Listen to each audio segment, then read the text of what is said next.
Me first? Okay. Hi, I'm Lonnie, And I'm Angela. and we're here today to show you how to manage a patient with a collapsed lung on our wonderful water-sealed chest tube. Come with me. So in order for me to set up a chest tube, I will need to grab two items. My water sealed chest tube drainage system. Affixed with a procedural consent packet. And my Wayne pneumothorax tray. So there's another tray that exists that is for pericardiocentesis that looks very similar to the pneumothorax tray, but just pay close attention that we grab the right tray because they are very different on the inside. Please note that this procedure is also done sterilely, so please grab the proper equipment for that as well, gloves and a gown. You also have this reference guide here to go through step by step, just in case you forget.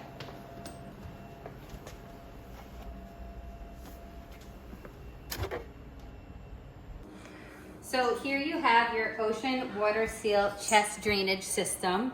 You'll also need to grab some sterile water in order to set it up. There are two chambers that will need to be filled. You'll first need to fill the water seal to the 2 centimeter line, and you'll also need to fill the suction control chamber up to the 20 centimeters of water line as well. So let's go ahead and do that. So as a quick reference, on the back of the chest seal drain, there are some instructions that tell you basically step by step where to put the fluid and how much. When you set up your drain, to move the stand to the middle of the drain so that when it's placed on the floor, it's sturdy and won't fall over. So the first one I'll fill up is for B. I'll turn the stopcock on the top so I know exactly how much water needs to be filled. And we're gonna fill to the top, which should give you exactly 2 centimeters.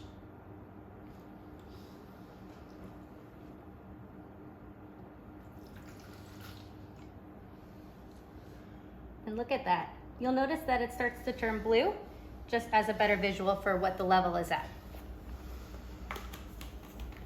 So at this point, Angela's removing the, what's that thing called? Funnel. At this point, Angela's removing the funnel so that we have access to the suction part of the water seal chamber.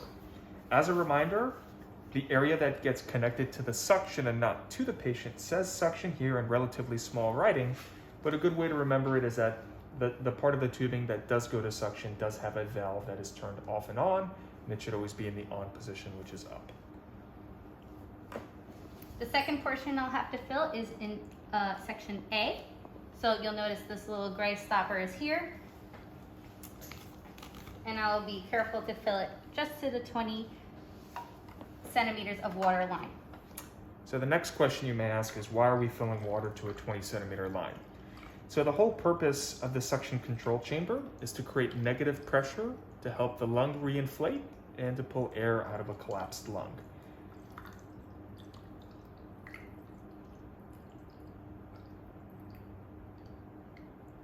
That is precision.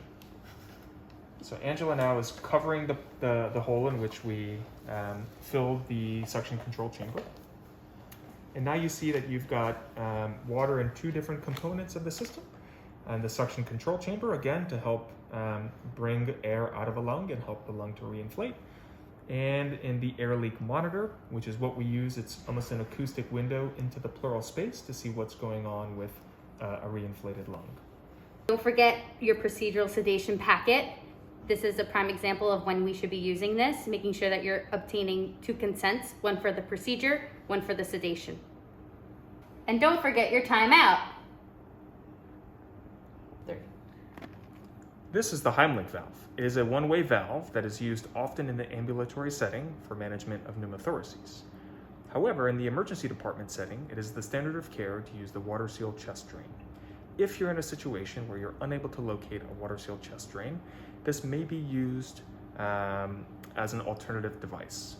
So it's a one-way valve with the blue part going towards the patient and the white part going away from the patient. And there's a nice pictorial on the front of the valve itself. If you turn the valve around, you'll see a bag-like component that is just one directional. So again, it's found in the Wayne pneumothorax tray, but should not be used in a majority of the ED settings. So just as a reminder, the water seal chest drain needs to be on the floor below the level of the patient, but for demonstration purposes, it's here on the bed. We are now going to connect the suction tubing to our suction. So we've set up our suction tubing as we would for any other patient. We're going to remove the adapter and connect to the water seal chamber. So again, the suction valve is turned in the open position. And the whole purpose of administering suction to the suction control chamber is not to create intensive, heavy bubbling, but just the minimum amount of bubbling that can help augment drainage of water from the thoracic cavity. So, as you'll see, we turn the suction on, and you will see bubbling in the water seal chamber. So what you want to do is turn this down into the lowest level possible to where the bubbling is faintly present. All right. So if you want to show where the bubbling is. Sure. So this is the last step of setting up your water seal chest drainage system. This pigtail would be inside of your patient, and this would be what the provider would hand to you.